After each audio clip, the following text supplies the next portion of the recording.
वफाकी हुकूमत तौहीन पार्लियामेंट का बिल बनाने के लिए पुरज़्म कायमा कमेटी इस्तेहकाक का इजलास तलब। वफाकी हुकूमत तौहीन पार्लियामेंट का बिल बनाने के लिए पुरज़्म कौमी असम्बली की कायमा कमेटी बराए क़वाइद व ज़वाबित और इस्तेहकाक का इजलास कल तलब कर लिया।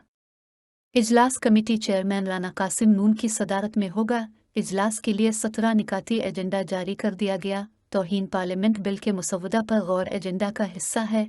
इजलास में तौहीन पार्लियामेंट बिल के मुसव्वदा पर गौर किया जाएगा। मुतालिका वजारतों के अफसरान को इजलास में शिरकत की हिदायत कर दी गई।